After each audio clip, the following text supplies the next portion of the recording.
Let P be a 3 cross 3 matrix having characteristic root as given.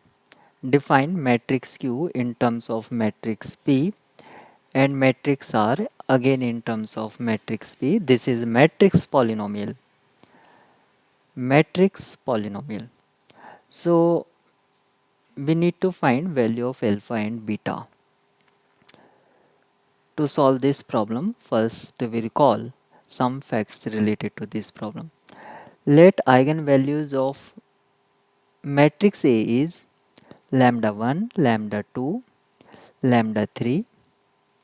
Then eigenvalue of power of matrix A will be lambda 1 raised to the power k, lambda 2 raised to the power k, and lambda 3 raised to the power k.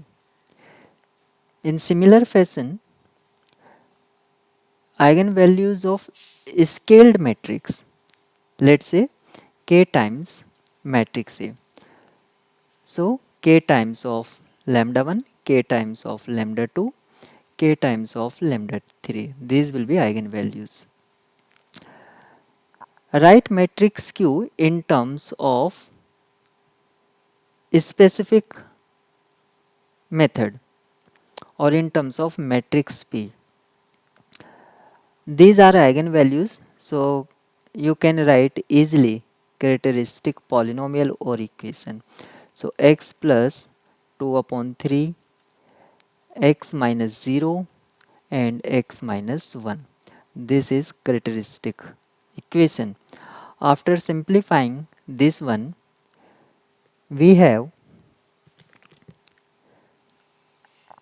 3x cube minus x square minus 2x equals to 0. We know that Cayley-Hamilton theorem says that matrix satisfy its characteristic equation.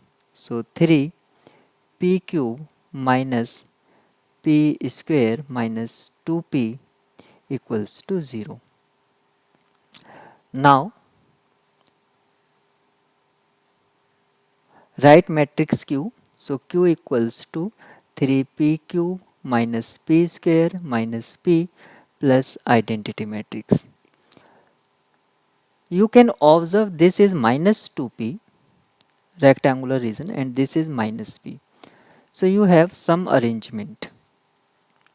So 3p cube minus p square minus 2p. So need to add 1p plus I3. Identity matrix of size 3. Value of this one is 0 matrix. So finally matrix Q is P plus I3 or I, identity matrix. Now eigenvalues of Q's matrix Q will be eigenvalue of matrix P plus eigenvalues of identity matrix. Eigenvalues of P are minus 2 upon 3, 0 and 1. So add 1 in these eigenvalues to get eigenvalues of Q. So Q's eigenvalues are 1 upon 3, 1 and 2. So determinant of Q, product of eigenvalues 2 upon 3, and this is value of alpha. In similar fashion you can find value of R.